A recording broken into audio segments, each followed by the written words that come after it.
Hey, my name is Ryan Chwansky. Thanks for joining me in a special series of videos here on the Bluffton Buzz. Voting's coming up. Early voting's already started. Voting starts on November 7th here in Bluffton, and the whole purpose of the series of interviews with town council members, both present and those trying to take some new seats, as well as two new mayors coming up. I felt like if I didn't know these people and who I was voting for on a form, you might not either, so I figured why not share the information as I'm getting it with you. I believe a voting person should be an informed person. That's the whole reason why I'm doing this. I'd also like to thank the Greater Bluffton Chamber of Commerce for helping me out. It was a big ask on my part. In full transparency, I'm on the board, but I still had to ask and say, hey, is there any way that we can partner up just to get the word out so we can inform as many people as possible? So they have a very large group of businesses in the chamber, all great people. So this is going to get blasted out to everybody as well to create the informed public I'm going for. So big thanks to the Chamber of Commerce. I implore you to watch these videos, share them on YouTube or Facebook. Just get it out to the people in the town that need to know what's going on here. Today I'm with Tim Wood here at the Squat and Gobble. Tim is running for town council. This is his first time running. Let's get this interview started. Well, I appreciate you coming. Yeah, absolutely. Thank you, sir. Yeah, all right. I appreciate you doing this. So let's start from the beginning here. Where are you originally from, and when did you come to Bluffton? I am originally from Portland, Maine. Okay. And I came to Bluffton in 2003 originally. We started building our house in Hidden Lakes. I came here because I was the GM of the Savannah Sandgnats. I got hired to be the GM of the Savannah Sandgnats, the baseball team, which is now the Bananas. The Bananas, okay. I mean, technically, yeah, the Bananas took it over. Mm-hmm. Bananas are independent ball. I had a lot less fun with the Sandgnats because we were just kind of babysitting the big league players, you know, the wannabe big league players. But we were looking to move the team, or my owner was looking to move the team to Bluffton. Okay. And so I spent a lot of time over here. A lot of time. In my 1 year with the Sandgnats. Wow. Trying to get a deal done, trying to get it to the finish line. And we were so close. It was going to be over near Eagles Point, across from Eagles Point. Okay. That land that's still open. They were looking for it to be like a mixed use, like promenade-ish type thing. Mm-hmm. And the ballpark was going to kind of be a centerpiece. And my owner just blew it up at the last second. He's a brash New Yorker and just could not get it done. So, but I mean, coming over here, I just fell in love. Okay. I mean, this is, I mean, you know, it's pretty special. It's you know, the Bluffton state of mind for a reason, right? But absolutely, it's a pretty wild story. Everybody's got a different story, and I didn't know your background. So when you told me that, I was like, that's a route to Bluffton for sure. I mean, that's different. It really was. I had always done flyovers to Disneyland. I had never been in the South. Wow. And I got a call on a Saturday. I was an assistant GM up in New Hampshire, and we were building a stadium up there, and I got a call on a Saturday from this guy down here. He's friends with the owner up in New Hampshire, and they spoke highly of me, and he was like, I need a GM like now. Wow. This was like about 2 months before the season started. And so that was a Saturday. I flew down here on a Tuesday. I moved here that next Friday. That's awesome. You gotta move at speed. Agility, and I mean, I have an amazing wife because I mean, and that is the ultimate example of that because we had a newborn. That was our first. We moved out of New York. I went to school at Fordham in the Bronx, and stayed there for a while. I worked for the New York Yankees fresh out of school. I was the publications director there. And stayed in New York for about 10 years. And it was after 9/11, and we just wanted out of New York to start a family. And we had just had my first son. I get this call, and she's like, "You got to go." That's cool. You got to go. That's too cool. Coming around Bluffton, like, what was the one thing that really stood out to you, especially earlier in that time? Because I always start this and I do the intro and say, you know, a lot of us moved here recently. Yeah. In like the last 5 years. Sure. Or more folks have moved here in between voting terms. That's why I'm even doing this, Absolutely. right? So you've been here for quite a while. What was like the one thing in that when Bluffton was in that stage, what stuck out to you? I mean, it was the people. It was the friendliness. It reminded me a lot of Maine. It was places like the Squat and Gobble. Yeah. And just the eccentricity of the town. Yeah. It had a flavor. The beauty, obviously. Yeah. Again, reminded me a lot of Maine, but with a very distinct flavor. Southern And, version. yeah, and it just, the diversity here, but at the same time, everybody just welcomed people and just loved their town. Yeah. And it spoke to me instantly. Honestly, I remember the first time driving through here, calling my wife and being like, and we were in Savannah at the time, and because she had finally moved down, and I mean, she had to get the house sold up and Yeah, you had a lot to do. A lot to do quick. But I mean, so she was in Savannah. I just remember calling her saying, "You've got to come see this. Yeah. You have got to come see this. This is, I think this is going to be our adult hometown." Yeah, I think this place is great. I think it's a great, it gives you that southern vibe no matter how big Bluffton's going to get. But what made you choose? Because I gave everybody running the duty of picking a place that meant something to them. Yeah. What does this mean to you here? Again, the people. Yeah. I mean, they're so, you want to find, you always want to, I love finding a place where I feel comfortable and, you come in and everybody knows your name, and they treat you special.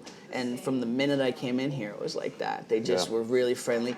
Plus, I mean, the backstory here, the original owner came down from New Jersey and named it the Squat and Gobble, and it was one of the first restaurants here. But I mean, this is such an iconic place in town, and yet it has New Jersey roots. So there's nothing wrong with that. What are you trying to say? No, but I mean, what I'm saying, that's to me, that as much as that speaks to where we are with Bluffton right now. Yeah.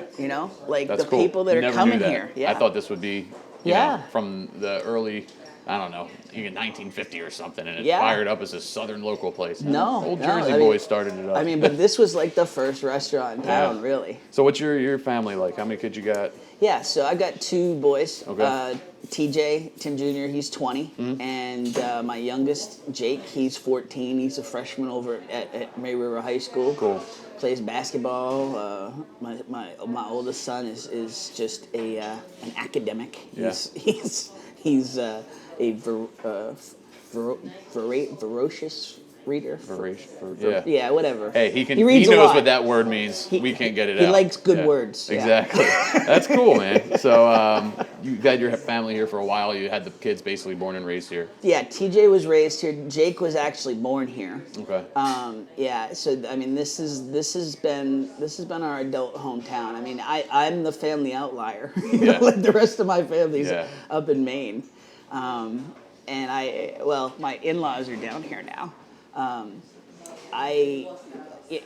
when you said a lot of people have moved down in the last 5 years, I moved back in the last 5 years. I moved out of town for a little while when my mom passed away of cancer. Okay. And this was around 2013. Okay.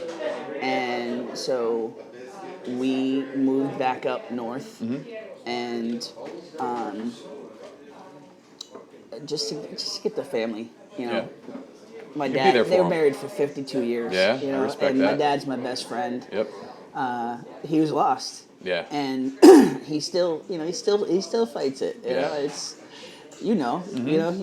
when you find the one, it's hard. It is. And he was all in. Yeah. And that's kind of, that's in my roots. Okay. He was all in on, and when I get on a project, I'm all in. Okay. So you went up there, you helped family, you came back to Bluffton. Now you want to get involved with the town. What makes you want to get involved with the town on a political level? So when, I wrote so many stories about Bluffton. After the Sandnats, I helped found, I was one of the founding editors of the original Bluffton Today paper, which back then was a daily newspaper.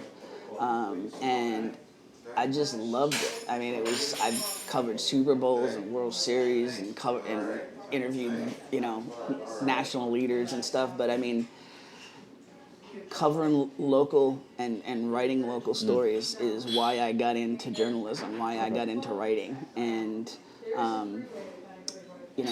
so I had, written probably like 1,500 stories about Bluffton, about all the doers in Bluffton. And when we came back, I just said, if we're coming back, and we always knew we were going to come back. When I took a drive down just to scout things, because so much growth in the interim after the recession kind of worked its way through, and it was so much growth. But when I came back, I'm like, I wanted to see that, okay, great, there's more people, there's more buildings. Does this still have the flavor? Does this have that something that drew us here in the first place? Yeah. And the answer was resounding yes. Okay. And so I just said to Debbie, my wife, I said, if this time coming back, I want to make more. Everybody said, oh, you've made a difference. You made it, just all the writing you've done, you've made a difference. But I wanted to have more of a direct impact, whether it be, being more out front in terms of organizing people, in terms of uniting people, whether it be a lot more volunteering, not just emceeing events or lending my name to things, just actually getting in and doing the work. And I just, when I started What's Happening in Bluffton, which is a local Facebook page. Absolutely, yeah. Just so people know. Yep. It's a Facebook group. We've got about 25,000 members. And I just, it was like my last line in the sand for civility online, honestly.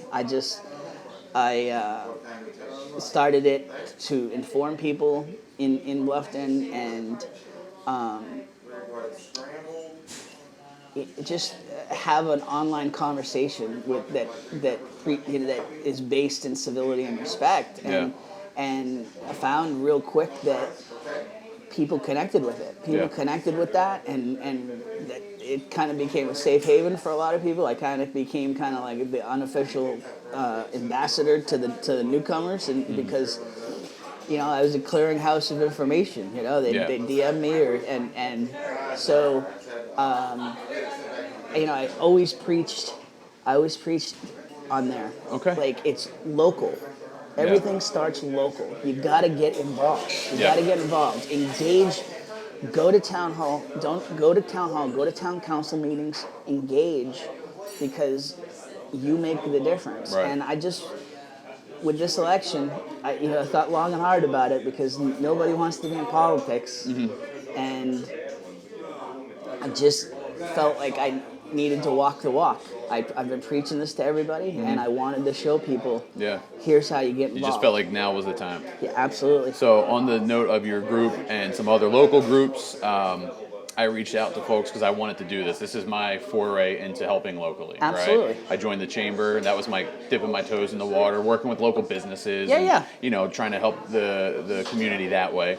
And then from the last election, the federal elections, I was like, like, if I'm going to get upset about X, Y, or Z, or I'm going to feel a certain way, I might as well get involved at a local level rather than just being a spectator, because it might as well just be WWE at that point, right? Yeah. Like, what's the point? It could be anything. It's like rooting on your favorite team. If they lose, what are you getting a heart attack about if you're not going to do something about it? So this is my next step, is just talking to folks locally, right? I appreciate it. So yeah, absolutely. Yeah. I went on the local groups, yours included, and I said, hey, look, this is what I want to do. What are your issues and concerns? And what I thought was cool was, across 4 or 5 groups, 80 to 90% was all the same issues. Yeah. Except for one outlier, which we'll get to, which is it was a very good question that this woman asked. So I'm going to start working into these issues, and sure. I also, in every video I've been saying, just remember as a viewer that these folks don't run as a political party. There is no Democrat, Republican, Independent, Libertarian. It is an apolitical seat as both mayor and in the town council. So keeping that in mind, I'm going to go over some issues here. The first and there's no like rhyme or reason to why Sure. I Yeah, schedule yeah. these out. So the first one just happens to be conflict of interest. Seems to be concerned with people that live here that, let's just say, they aren't business owners, or they are but they're not in politics. They feel that people who run a business or can monetarily gain through information that comes filtered through the town before it gets to the public. Do you feel like there's a way to circumvent it, or is that even a problem, or is that just like part of the game and people who aren't in the town or in a political game just kind of see it one way? So there's a lot of different ways to slice that. But I think that you're a business owner. I'm a business owner. This town, the heart of it is small business. That said, there's a lot of issues. There's a lot of commingling going on. Well, if we were to pick like the biggest one, because we were trying to keep this to a concise hour at least. Yeah. What would you say the biggest one would be? I mean, in terms of specific, or overall. I mean, look, conflict of interest. interest. Financially gaining. Yeah, I mean, I think it's just the conflicts of interest in terms and the financial gain. It all goes together. You're privy to information on the inside. Do you feel like that's an unfair advantage? I think that it's an inevitable advantage, and to a certain extent, it's I guess it's kind of one of the unthought benefits of you put in the work to Or run. thought. Yeah. If you have a game plan. Yeah, exactly. You Yeah. put in the thought to run. Maybe you should have a little bit of, I won't say inside information, but it's kind of inevitable because you see all the things kind of ahead of the public. So do you think it's fair with that considered? I don't think it's fair in terms of the sheer volume. I think that everyone on council right now has some gain, has some things that they Yeah. has Do you feel some like conflicts. if you joined that you would get some gain? I'm just asking. Yeah, no, if I absolutely. joined, I feel like at running Yeah. a construction company, a building remodeling company, I would end up with some sort of gain. I mean, I think the networking part of it is the game.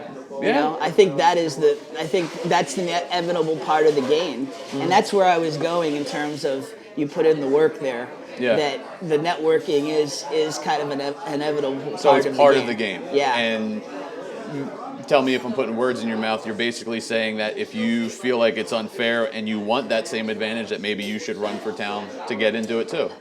If you feel like it's, yeah, to a certain extent in terms of the networking part of it. Yeah. Where I think a lot of people have the problem is the contracts that come into play. Can Mayor Solka help that she was a realtor long before she was mayor. Right. She's the one that chose to put herself out there to get involved. That's her profession. Mm-hmm. You don't just change your profession because you're making $16,000 You can't put your a year as livelihood mayor. on pause either. Yeah. So there's a little bit of both, but there are a lot of commingling in terms of she gets benefits in her business as a realtor. Larry gets some benefits as a business owner, being out there publicly in terms of people knowing him. Get some business some additional business and customers to his business. I think where it really comes into impact is where you're taking public funds for projects that you're working on, for projects that are personal to you. That's where that's where I hear a lot of people having these specific conflicts of interest. Okay. And, Are you looking to put a stop to it, or you just feel like it is what it is? I think that And I ask you these are actually, I'm going deeper on this with you because everybody else is in the council Yeah. that I talk to, and Yeah. you're not. So there's only, it's you And it's hard, and Bob. it's hard. It's hard because as someone on the outside, I look at, for instance, I have been getting a lot of feedback about the Deer Tongue building and about the cultural center and about Bridget Fraser's being the councilwoman and getting money from the town on it. Right. And has she? There's been people that have told me that she made pledges to not take public funds, and I was on ATAC when she applied for over $400,000 worth of funds for that project. A phenomenal project for this town. And that's where the issues come in, because it's a phenomenal project. It needs to happen in this Right. town. Should it be led by a town council person that all the decisions are made? We at ATAC they applied for about $80,000 for restrooms for that building. We denied it. Didn't fit ATAC guidelines, state Okay. ATAC guidelines. We denied it. Town council then turns around and approves that money. So, and that was an example of, well, okay, but she you're approving something for another town council person. It starts Do you to feel get like really. it was because she was in town council, or do you feel like there was maybe just a conversation that people aren't privy to that made sense for them to make that decision? Well, you need restrooms. Of course. You would want them. And so, okay, maybe it didn't meet ATAC funding per se, but if they're approving it, does that mean that the money's coming out of the town budget now? That's where I didn't understand, because we're following very specific rules. There could be a understanding if you had more information, possibly. Absolutely. Okay, that's kind of where I was taking it. Yeah, just to absolutely. Because this ties into a lot of the conflict of interest is lack of. I don't want to say lack of information on anybody's part, but some people know stuff, other people don't. Not everybody needs to know everything, so people might see it one way or another. I do think our town government takes too much advantage of the executive session rule.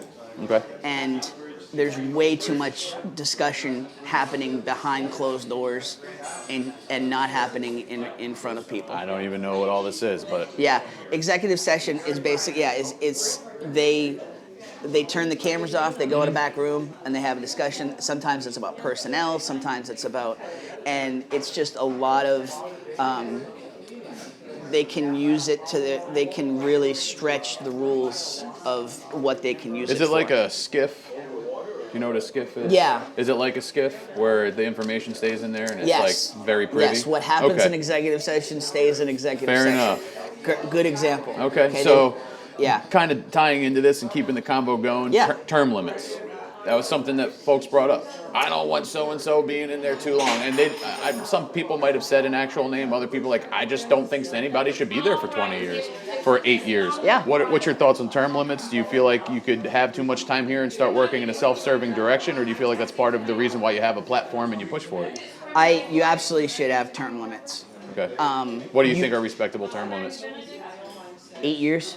8 years? I think, You feel like if you can't get it done in 8 years, then two it's time terms. to slide out? Okay. I think okay, so we have not grown town council since we were 500 residents.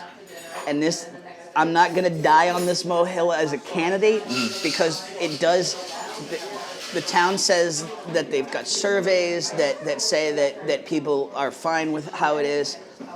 Okay, they put together a master plan, okay, on how to grow this town back in the late 90s. So they did extensive planning, and as part of that planning, you've got to grow as the town grows. You've got to make sure that there's representation for everyone. Okay, so my feeling is that they don't need to rely on surveys. They can just see, okay, we were 5 people at 500 people, we're 44,000 people. If we don't accept another permit right now, we're going to build out to 63,000 people. We need more representation. Okay. And so you have 5 spots, and I kind of I liken it to, like, in my world with newspapers, we have unions, and a union spot in the newspaper world is like a velvet coffin, they call it. It's like it's nice and cushy. You're never going to get touched.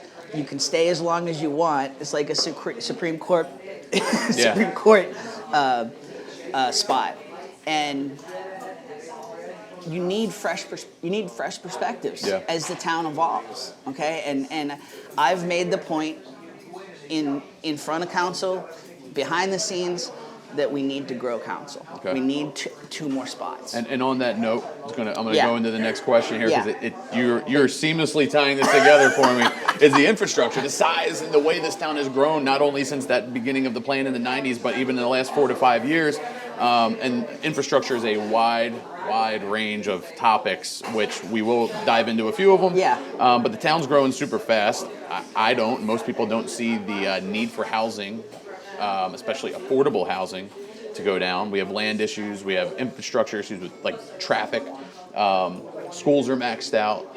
We've been learning that is not just a town thing, but it's more of a state and county thing. And then we have a labor shortage because of the disparity between income and pay. Or I'm sorry, income and Rent? Yeah. How are you gonna? So staying on that, I'm gonna stay with housing. I'd like to start with the definition of affordable housing. All right. Affordable housing is housing that a household can pay for while still having money left over for other necessities like food, transportation, and healthcare. That means what's considered affordable depends on a household's income, right? It's all relative. The federal government typically defines housing as affordable when it consumes no more than 30% of a household's income. With that said, the current high interest rates, high inflation, high demand, and low supply for our area, is affordable housing even possible by that definition? Do you think we can get there, and especially for the folks that need it the most? So this is your wheelhouse. I could just see, even though you're reading it like this, you're in the building industry. For sure. Let me just turn it around. Do you think affordable housing is possible right now? Not at all, personally. I'm Okay. trying to keep it not about me, but to answer your question. But you're in that world, so I'm curious. We don't build Yeah. those type of homes. Yeah. We're not a tract home builder, which Yep. I get, and there's different verticals. We're not in that. It's very hard to operate within that. I moved into a new neighborhood in New Riverside where I'm watching the houses go up. When it's your home, it takes forever. When it's everybody else's home, it seems faster. But even still, I was taking a walk yesterday, and I'm like, all right, cool. Like, on my road, maybe one house will be up. And let's say there's 5 neighborhoods, if we're lucky, in Bluffton doing that. That's one family. Yes. We got thousands. We got people renting. Rent is insane. So the question for you really is, do you feel like, by definition, we could get affordable housing? I lived in Cypress Ridge. When I moved in there, I was renting. And I'll never forget, one day it said starting from the low 200s, and I was watching the guys take it down, and then it went to 300s. 240, 280. And then they put the 350, it was like, and I'm like, they couldn't even keep. I live in Cypress Ridge as well. They couldn't even keep the nails straight because they were taking them off the so much. sides. Yeah, they would start falling down because they were just, the nail holes were the same. So, no, I don't think so, but I'm curious as to because it's the concern of the people, and Absolutely. What does Tim Wood think? Absolutely. So, I think that in the current definition of affordable housing is a pipe dream. We have so many people in this county walking around with vouchers for affordable housing. I'm right there on the Thank you very much. Thank you. You're very welcome. Shout out to Terry. Shout out, Terry. We have so many people walking around with vouchers that they went through all the paperwork, all the red tape to get these vouchers for affordable housing, but there's no inventory for it. There's no one building affordable housing. I think the very definition of affordable housing, the term affordable housing, has such a negative connotation to it now. There was such a fight to build even one plot of affordable housing in Bluffton. Workforce housing. Okay, now some people will say, "Oh well, they're just putting a fresh spin on affordable housing." I think we need housing specifically. Okay, you can't make the landlords lower the rents. Okay, in theory, you can't make. So how do we do it? How do we do it? You have developers who want to get into workforce housing. They're finally starting to do it on Hilton Head. We have some projects in the works here. There's so much red tape involved around affordable housing. These developers are not going to make any money doing it.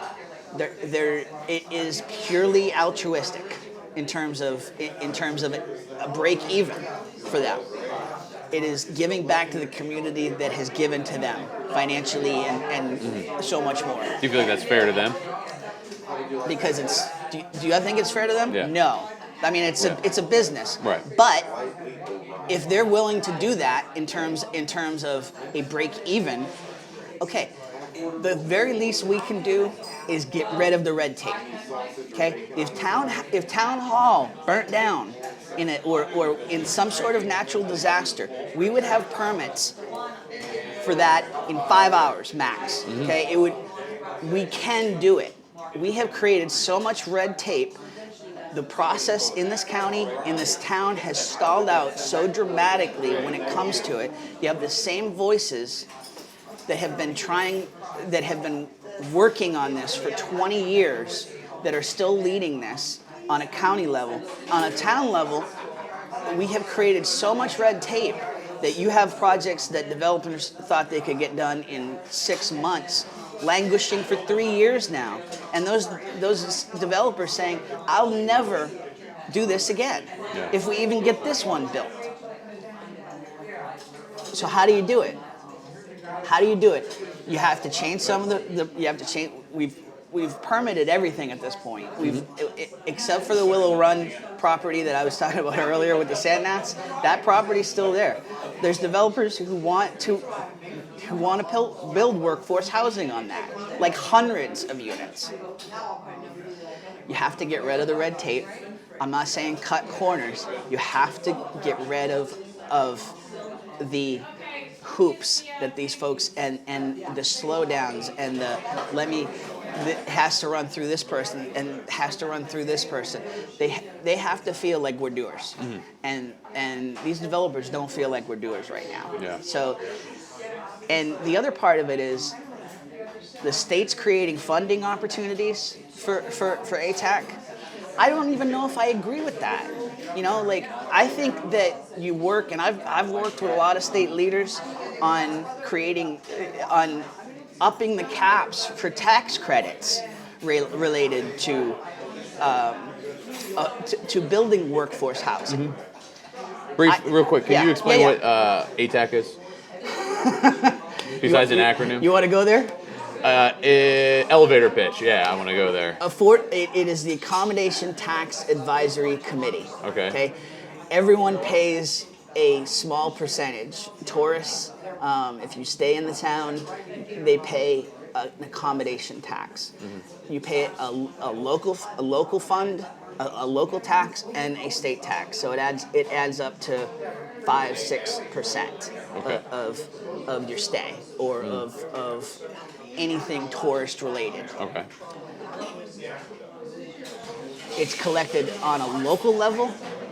It's collected on a state level. Okay. So the Accommodation Tax Advisory Committee takes that money, and it's supposed to go to nonprofits in the town that are focused on tourism, whether it be through events like the Arts and Seafood Festival, the Bike Bluffton event with the Boys and Girls Club, the SOBA, the Society of Bluffton Artists, May River Theater. We listen to proposals from them, and then we make recommendations for funding of that ATAC money to town council. Yeah. Okay. We move on to roads. Yep. I've lived in a lot of parts of the country, and I've seen all different types of traffic, and usually everybody complains about the infrastructure of roads. They're not wide enough, big enough, whatever it may be. I don't see us really widening May River Road, for example, right? That's especially with some of those live oaks right on the edge of it. Those aren't going anywhere. We're not going to drive around them. People were complaining and brought up the issues and concerns of a lot of traffic fatalities. Somebody said that we should have more ticketing.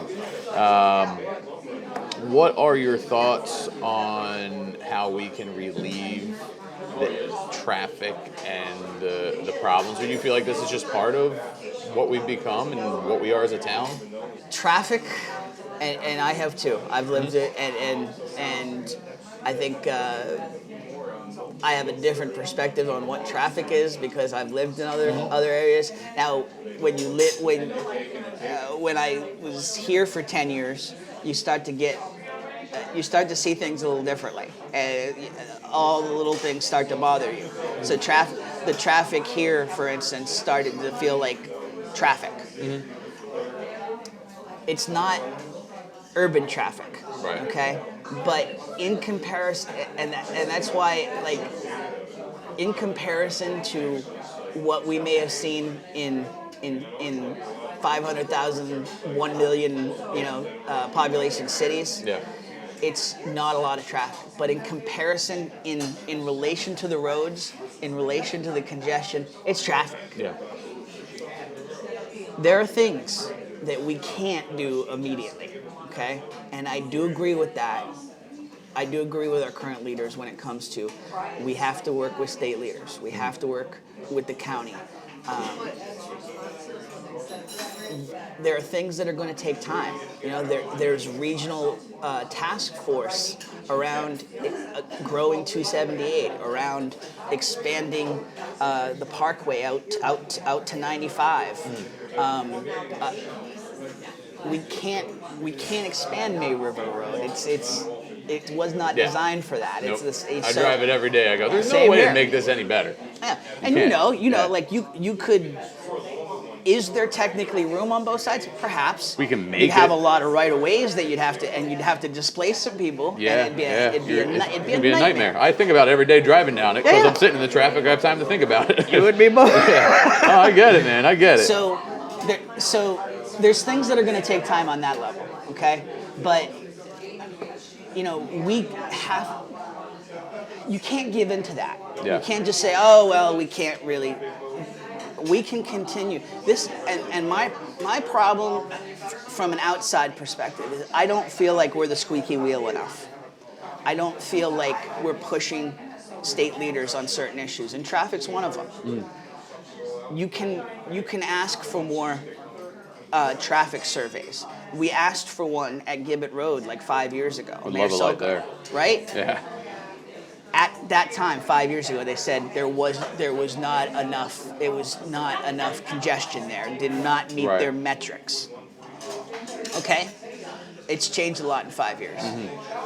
We can keep asking for those surveys at hotspots. They're not going to put it at Gibbon Road, okay, but they are putting a light in it at Palmetto Bluff. Okay, so. That is going to help Gibbet Road. The downside of that is we're not going to get a light at Gibbet Road. We're probably not going to get a light at Old Miller Road anytime soon, which is another spot that's tough. But having that light between the roundabout and Gibbet is going to help both sides dramatically in terms of the traffic flow. So, but you have to keep pushing. You have to be the squeaky wheel. What do you think comes first? Fixing housing and bringing more people in? Or fixing the roads and having more throughput prepared? You have to fix... You have to handle the issues that are right now. And traffic is an issue right now. Okay. Quality of life, you have to take care of the quality of life issues that are impacting right now. Yeah. Can you think on the housing? See, I see workforce housing. It doesn't impact everybody's every day. Okay, it is a larger view issue. Okay, that we need housing for the workforce that drives this economy. But that's not relatable to everyone every day. Right. Traffic is relatable to everyone every day, multiple times a day. At least twice a day. Yeah. So, we can do things on a local level right now. We can work with Bluffton PD. Chief Babkowitz has been amazing in terms of having these traffic workshops to let them know their plan and what they're working on already. He takes a crowd that is going to throw tomatoes at him to start, packed rooms, and by the end of it, I'm not going to say kumbaya, but there's an understanding. We're working together on this, and that's so. I like what I've seen from the new chief on that perspective so far. We need to do more education, and I say to this with the greatest respect, and I hate putting qualifiers like that out there. With all due respect, because it never ends well after that, does it? For sure. We have to look in the mirror. Okay, we have to look in the mirror when it comes to traffic. We have to slow down. Yeah. We have to learn how, and part of that comes just with some. You say more, we as the citizens. We as residents. Of Bluffton. We as residents. Yeah. We have. And the town and the police department can help with that, with more education on how to navigate the roundabouts. Yeah. On what a zipper merge is. Oh man. Right? I'm in your wheelhouse now? Yeah. I mean, it's not easy. I get it. My son TJ, he put off getting his license just because of those roundabouts. Yeah. Because it's like, what do I do? It's like we can tell people what to do, but when you get to the start of that roundabout, you're like,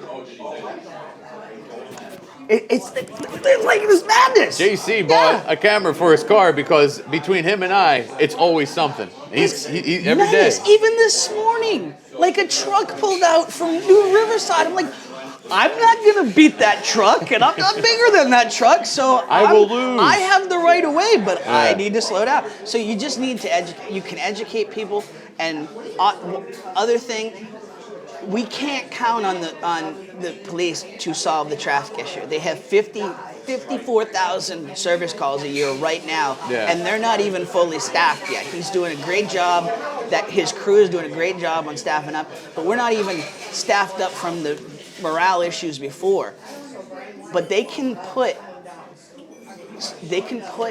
whether it be on duty cars, they can put impounded cars at hot spots and slow it down. Mm-hmm. Use the rubberneck effect to their advantage in terms of slowing people down. You see a car along the side of the road, you're going to slow down. If it looks anything like a cop car, you're going to slow down. Of course. And I feel like you must be looking at my questions because you're tying into the next one perfectly. The segues are great. A lot of folks said we don't have enough of law enforcement presence, but you were just mentioning the capacity of where we're at versus where they plan to be. And first responders as well, they feel like it's linked to pay. What's your thoughts on the current state of our first responders, their pay, and do we need improvement there? So, yes, we need improvement. Where does that come from? How do we fund that? How do we fund? People will say, well, the only way we're going to fund it is through taxes, through increase of taxes, and nobody wants to pay more taxes. Well, it doesn't have to necessarily come from that.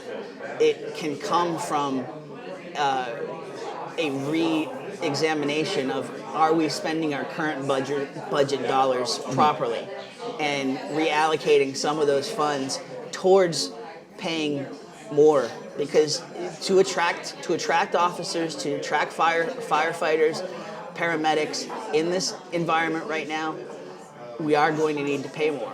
Okay, and that is in an environment in Bluffton where it's counterculture to the rest of the country right now. The rest of the country is very down on police, and I don't agree with that, but it just is unfortunately the state of where we're at. It's never been that way in Bluffton. We support our police. We love our police because they are part of the community. There's been an issue at Bluffton Police Department. They've gone through, they've gone through 5 chiefs in 5 years at one point. Yeah. And morale takes a huge hit when it comes to that. I applaud our town leaders for hiring Chief Babkowitz. He was let go by the previous chief. He was working for Pulte Homes. And he made the choice to apply. He made the choice to come back because he loves Bluffton, because he has roots here. And we need a leader that has roots here, that's not using this as a stepping stone, that's going to be here for the long haul. Yeah. And he is that guy. Okay. And so now he is making some inroads in getting the staffing back to like a base level before all the growth. Okay? Now he has to, but he has a plan for keeping up with the growth, for matching the growth. And to do that, they need more money. Okay. So this is very congruent. Teachers, which, I can't tell you who's more important, a teacher or a police officer at the end of the day, because they both have incredibly important jobs. And I honestly wouldn't be able to tell you. I think they're both equally as vital. And it's funny, I feel like I have it written, but I kind of ask it differently because we're tying all these things together. Do you feel like what the chief is doing now, there's somebody within our town that could help the schools out, or do you think it's beyond the town to get the schools where they need to be? Because teachers are stressed out, maxed out, they're not abundant, and neither is their pay. So what do you think the answer is to getting a balance back to the schools per district, attracting more teachers, and even the supplementing folks, the bus drivers, other supporting staff, to make the pay more competitive and attractive? Technically, it's not a town issue in terms of the school district controlling the pay, but it has to be. Yeah. I don't know. Perhaps we need to create a task force. And I hate creating more committees, but this is really important. Yeah. And it's important to get all the leaders within the school district, all the leaders of all the towns within the school district on the same page. Do we create a special fund? Do we push for a different way of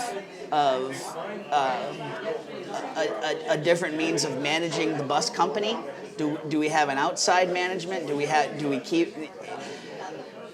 There's an issue. There's an issue with the bus. I'm seeing it with my kids. We see it every day when the buses are late. When now I'm driving Jake to school.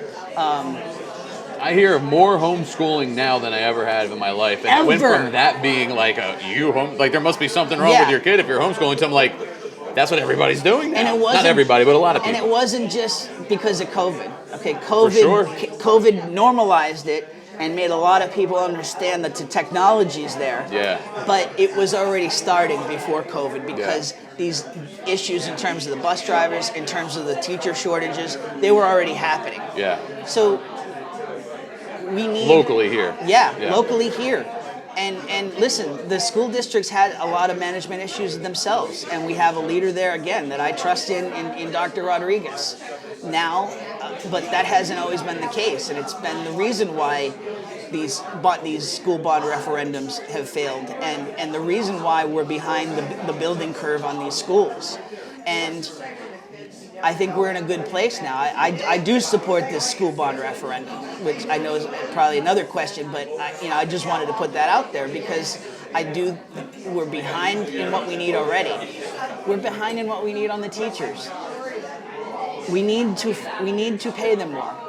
We need to be more competitive in terms of what we're paying. Can we do that on a local level? Is that incumbent on towns to contribute to a pot? it's one thought. Yeah. It's one thought that I'll throw out there in terms of having a task force that maybe we all contribute to. Yeah. But in the interim, on a day-to-day basis, and listen, we've already started this. We're doing student recognitions, we're doing teacher recognitions at town council meetings. We need to do more.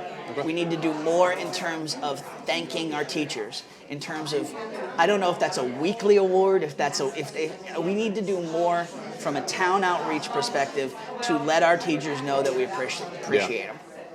Amen on that. Next issue that came up was donut holes, which for folks that don't live here, for folks that just recently moved here or don't even know, there are places in Bluffton that are Beaufort County but not Bluffton.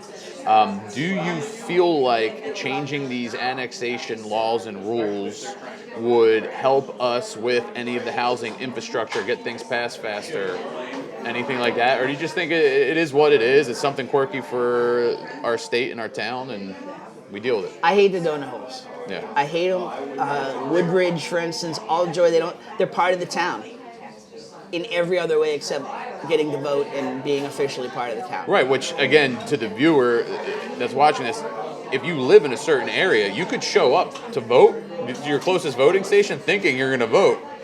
You're denied. You're not voting for town. Yeah, so you could live in this town. You can vote for president. The town surrounds you. Yeah. But you can't vote for it. Yeah. That's wild. So We're at a point now, though, everybody thinks, well, why don't we just scrap it and just bring them all in?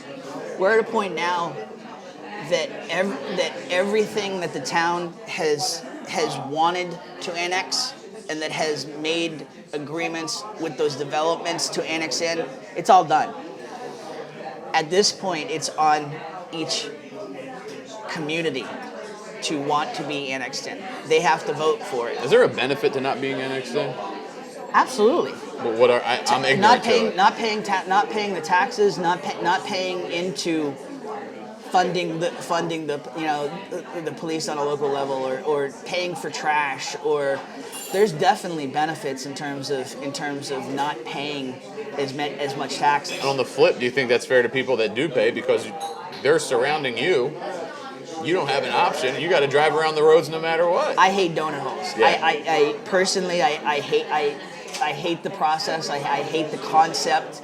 Like we're a town or we're not a town. Yeah. Okay. We're not the only town in America that has these donut holes, but It's a quirky thing, nonetheless. It's really quirky, and it makes zero logistical sense now that we're in it together. Do you feel like it affects our infrastructure planning and speed or anything?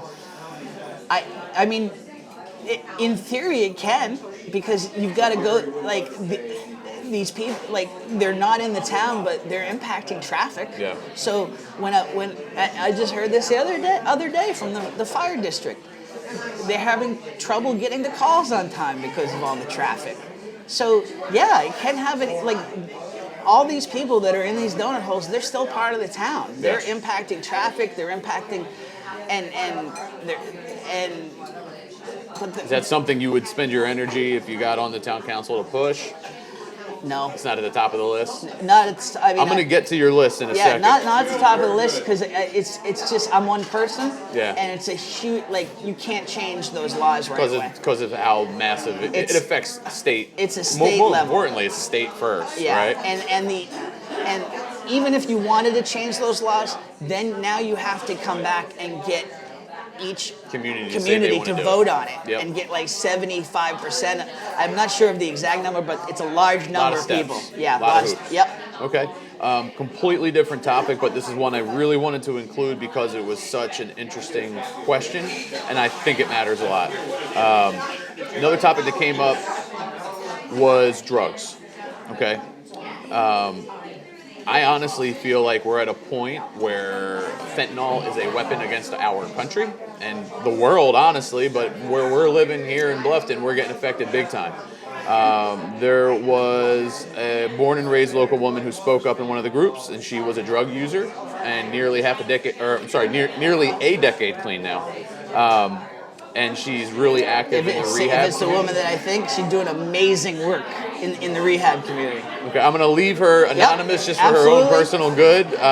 But from her question, I added her as a friend because we had small Absolutely. town friends in common. Absolutely. And yeah, You see the she's work she's kicking doing. butt. Yeah. And she's very in your face in a not annoying way, which is an important thing to do to get your message across. And I'll quote her here. It's really hard for someone to get in the doors of detox and treatment here in the Low Country without driving 2+ hours. And this issue is not slowing down. She says the coroner's office has seen a massive spike since this June. I don't have those stats, but let's assume she's right. And I'll paraphrase on her question.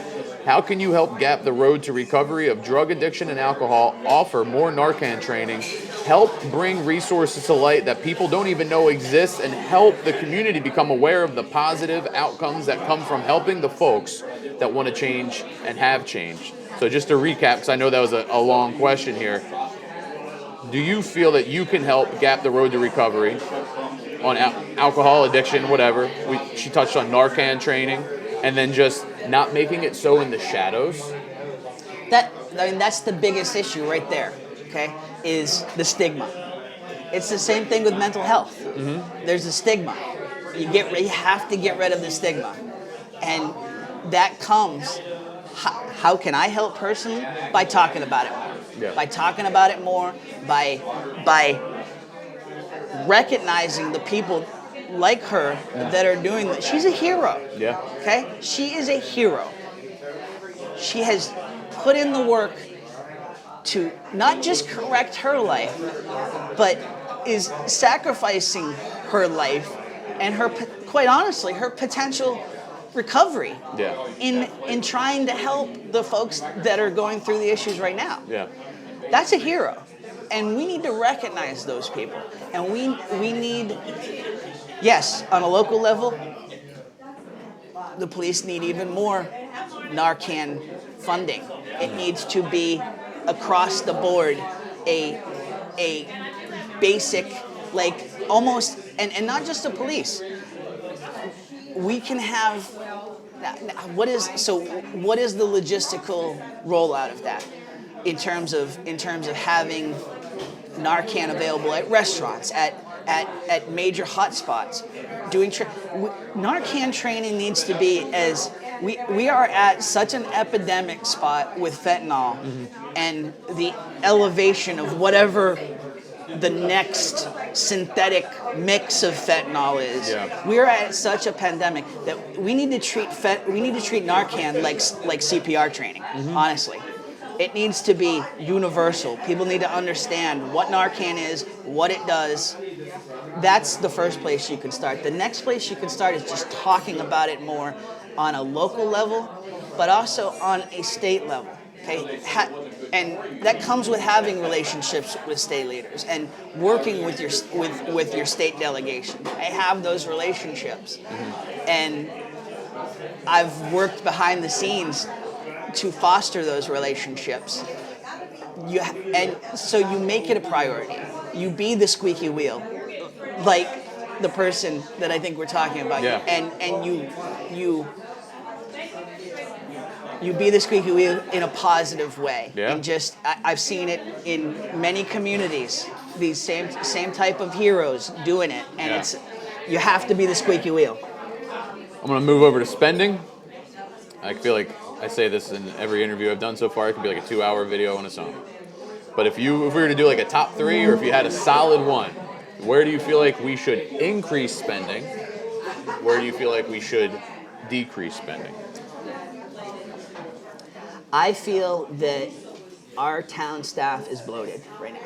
Our town staff is bloated. Bloated. We have over 100 town employees right now. Okay. It's a 600% increase over the last 6 years.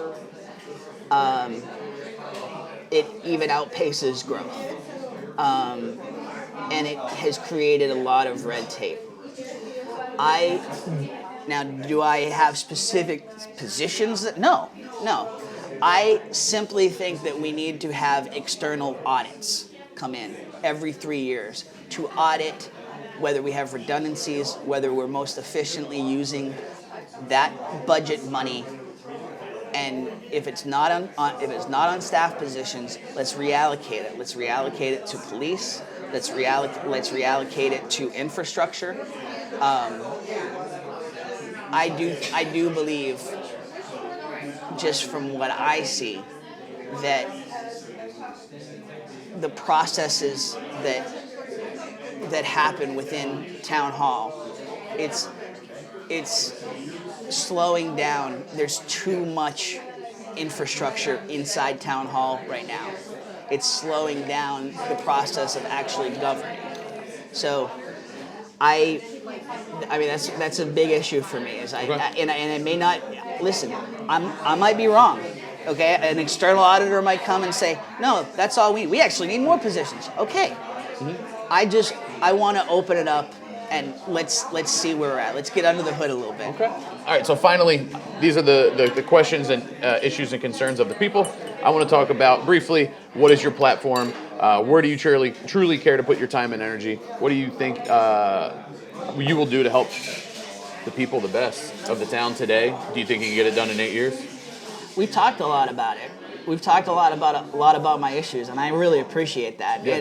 And that's intentional, by the way, in terms of me listening to what people are caring about. Transparency is a huge issue for me. We need to have every commission meeting televised. It is, in this day and age, with the simplicity of live streaming, it's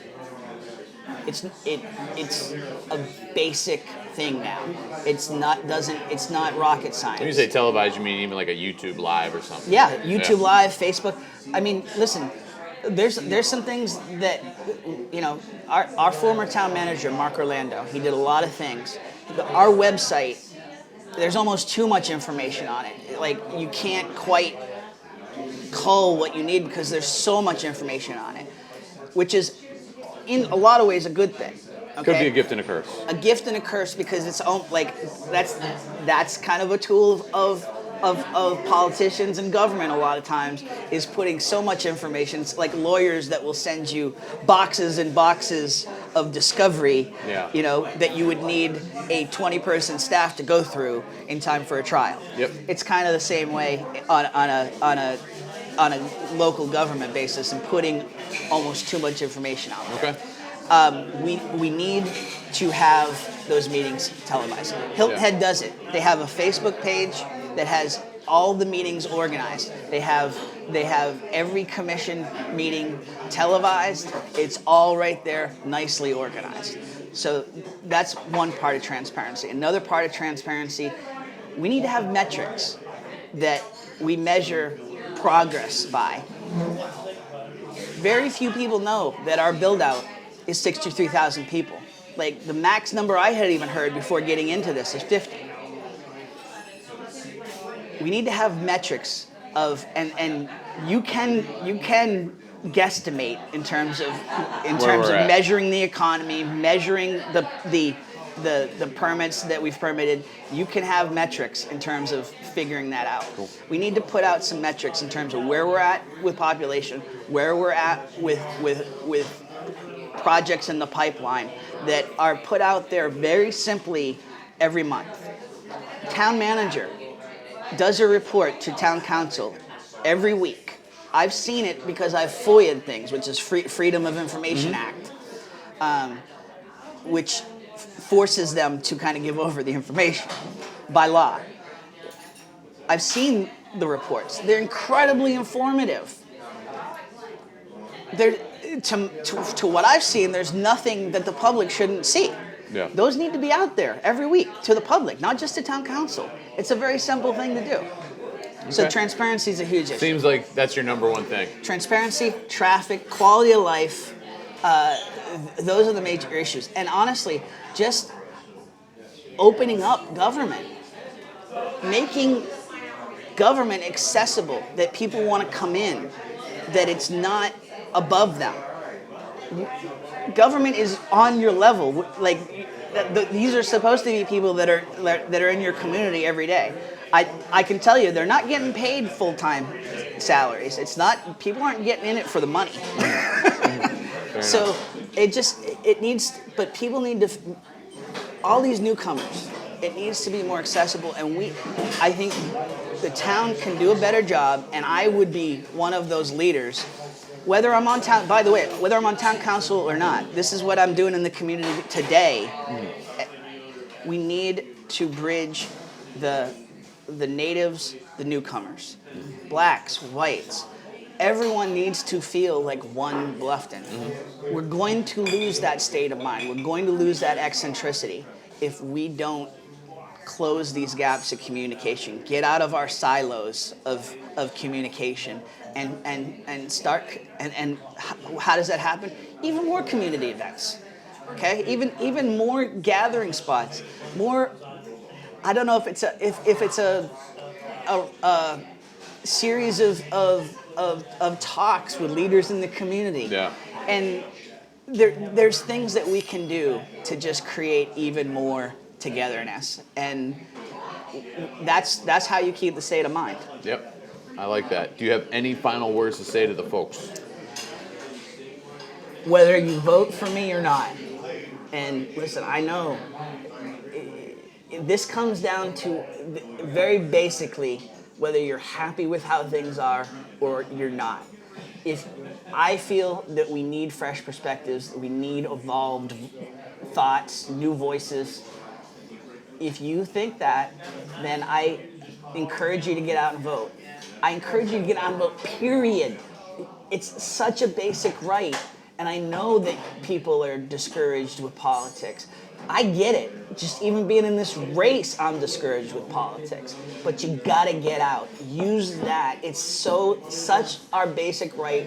It's what our forefathers fought for. Our friends, our relatives are fighting for right now. That freedom, and that basic freedom is using that vote. So whether it's me or anyone else, November 7th, get out and vote. Tim, I'd like to thank you for your time brother. here, man. Absolutely. Thank you so much. JC, thank you. Absolutely. And I wish you the best of luck. I'd also like to thank the Greater Bluffton Chamber of Commerce. Absolutely. Huge help for me and JC at the Bluffton Buzz.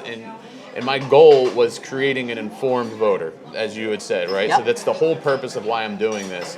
If I didn't know these people on a personal level enough to vote, that's why I'm doing this, and I'm just sharing it with you. And the Greater Bluffton Chamber of Commerce said, look, if you want to partner up with us, I asked, and they said, if you want to do something like that, shout us out, which I am, and I'm on the board in full transparency, and it was still a really big ask. So I thank Natalie, thank Mark.